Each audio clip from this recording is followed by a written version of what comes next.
नमस्कार, मी अमित रामटेके। तुम्ही अजूनपर्यंत जर माझ्या यूट्यूब चॅनलला सबस्क्राईब केलं नसेल तर सबस्क्राईब नक्की करून घ्या।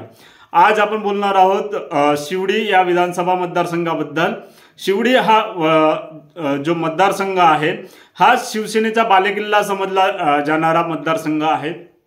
या मतदारसंघाचा जर आपण विचार केला तर या मतदारसंघामध्ये बघितलं तर 2019च्या निवडणुकीमध्ये शिवसेनेचे अजय चौधरी यांना 77,687 मतं मिळालेली होती।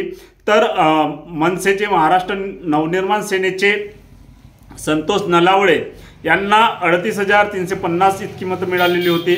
तर काँग्रेसचे उदय फणसेकर यांना फक्त 13,368 इतकी मतं मिळालेली होती।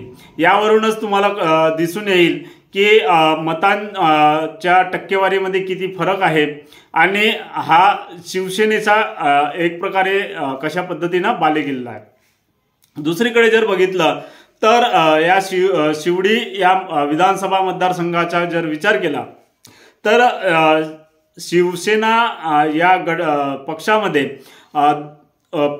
फूट झाल्याच्या नंतर म्हणजे एकनाथ शिंदे हे वेगळे झाल्याच्या नंतर सुद्धा शिवडी या मतदारसंघामधील जे नगरसेवक होते, माजी नगरसेवक होते, ते उद्धव बाळासाहेब ठाकरे यांच्या शिवसेनेसोबत एकनिष्ठ राहिले आणि तेथील जे आमदार होते शिवडी विधानसभा मतदारसंघाचे ते सुद्धा उद्धव बाळासाहेब ठाकरे यांच्यासोबतच एकनिष्ठ राहिलेले आपल्याला दिसून येईल। त्यामुळेच उद्धव ठाकरे यांनी या मतदारसंघाचे जे विद्यमान आमदार आहेत अजय चौधरी यांना उद्धव ठाकरे या गटाचा म्हणजे शिवसेना उद्धव बाळासाहेब ठाकरे या गटाच्या गटनेते पद सुद्धा विधानसभेतील गटनेते पद सुद्धा अजय चौधरी यांना दिलेला होता। आणि हे सगळे असून सुद्धा जर आपण विचार केला आता नजीकच झालेली लोकसभा निवडणूक तर या लोकसभा निवडणुकीमध्ये थोडासा जर उद्धव बाळासाहेब ठाकरे यांच्या पक्षाला चिंता करण्यासारखी गोष्ट म्हणजे या विधानसभा मतदारसंघामधनं लोकसभेला पाहिजे तेवढं मताधिक्य हे मिळालेलं नाही। जरी उद्धव बाळासाहेब ठाकरे यांचे लोकसभेचे उमेदवार अरविंद सावंत हे निवडून आले असले तरी त्यांना जे अपेक्षित मताधिक्य होतं ते शिवडी मतदारसंघामधनं मिळालेलं नाही, शिवडी विधानसभा मतदारसंघामधनं मिळालेलं नाही। आणि त्यामुळेच शिवडी मतदारसंघामधील शिवडी विधानसभेमधील जे शिवसेनेचे कार्यकर्ते आहेत किंवा ज्या महिला संघटना आहेत, ज्या शाखा आहेत, त्या अजय चौधरी यांच्यावरती नाराज आहेत का याची आता सध्या चाचपणी सुरू आहे। आणि जर बघितलं तर अजय चौधरी तिसऱ्यांदा हे पुन्हा निवडणुकीच्या रिंगणामध्ये उतरण्यासाठी सज्ज आहेत असे सुद्धा दिसून येते। हा शिवसेनेचा बालेकिल्ला असल्यामुळे निश्चितच इथं शिवसेनेला एज आहे, निवडून येण्याचे चान्सेस जास्त आहेत।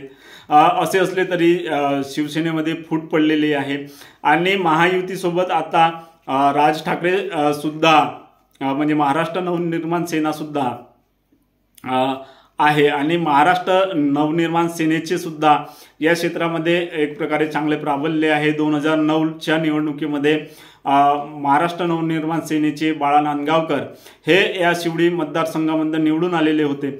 आणि जर महायुतीमधनं जर विचार केला तर ही राज ठाकरे यांच्या महाराष्ट्र नवनिर्माण सेनेला जर हा मतदारसंघाची सीट जर त्यांना गेली, हा मतदारसंघ जर त्यांना मिळाला तर या मतदारसंघामधनं पुन्हा एकदा बाळा नांदगावकर हे आपलं नशीब आजमावू शकतात आणि अजय चौधरी यांना निश्चितच चांगल्या प्रकारचं फाईट या मतदारसंघामध्ये मिळू शकते।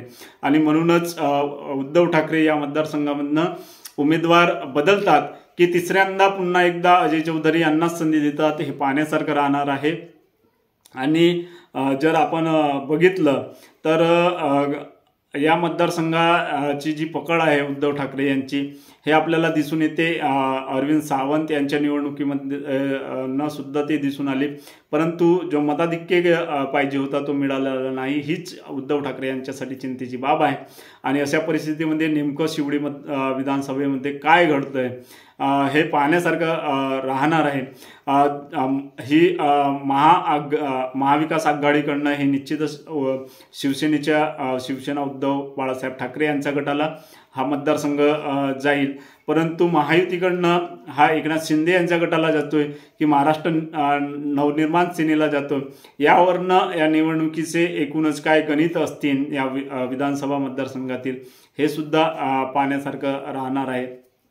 तुम्हाला काय वाटते, शिवडी मतदारसंघामधनं कोणाचा विजय हा सोपा आहे किंवा निवडून येण्याचे चान्सेस कोणाचे जास्त वाटतात हे तुम्ही माझ्या या व्हिडिओच्या कमेंट बॉक्समध्ये नक्कीच सांगा। आणि या संभाव्य जे उमेदवार आहेत त्यांची नेमकी स्थिती काय आहे हे जर तुम्ही कमेंट्स बॉक्समध्ये सांगू शकलात तर नक्कीच सांगा। तुर्तास एवढंच, तोपर्यंत जय भीम, जय महाराष्ट्र।